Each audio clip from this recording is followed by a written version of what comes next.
Hi guys, welcome back, and today we're going to be looking at the Layer Mute Trig. So the Layer Mute Trig is basically a trig type that will let us reveal a layer that's been set up in D2MS and then muted so you can't hear it and it's not performing any function.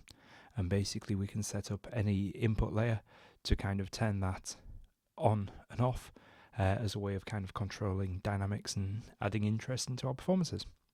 So let's have a quick look through how we'll set this one up. So basically I'm just going to be using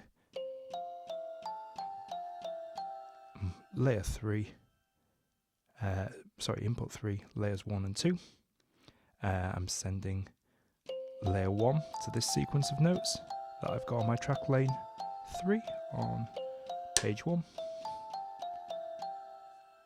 And then, if I just mute that one and unmute my second one, I have a second basic machine on page 2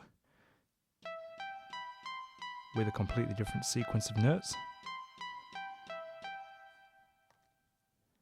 So, I then also have, one second, I'm just going to mute that and unmute my original track. I have on my trigs context, I have my floor tom, which is input 4. I have layer 1, trig layer 1, as a layer mute, and that reveals this surface up here.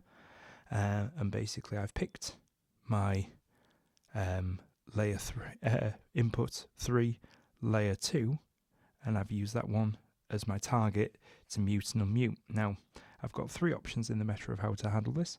I can have kind of a toggle functionality where we are muting with one hit and then unmuting with the next. Or I can have one that just mutes or just unmutes, which can be useful if you kind of want to set up multiple surfaces, almost acting like kind of 2 different switches, one to switch things on and one to switch things off. But for now, we'll go back to the toggle functionality. So basically, if I just play that one, you can hear that layer 2 is currently muted.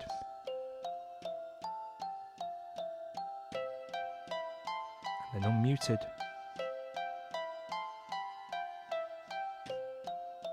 Muted again.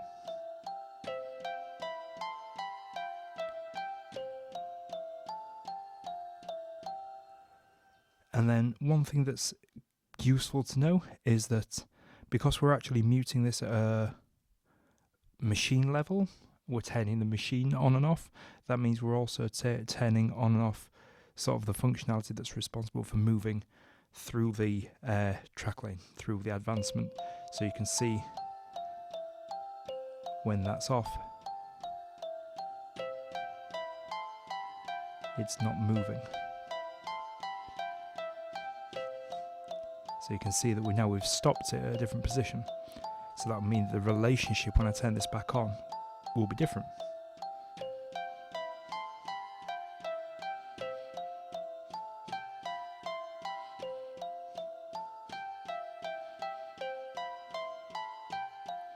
So that's why you might want to use that sort of indifference to just turning volumes or turning channels on and off using patch. Or turning volume channels down using CCs, is that you can actually kind of create these different relationships by turning the machine itself on and off at different times.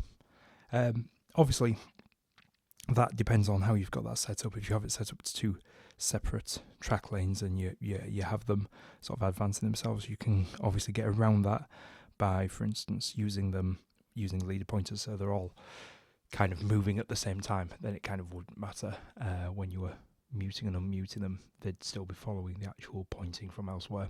But yeah, so that's just a simple trig type, but an interesting one that I think can add a lot of variety into your work. So I hope that helps, and we'll see you in the next video. Thank you.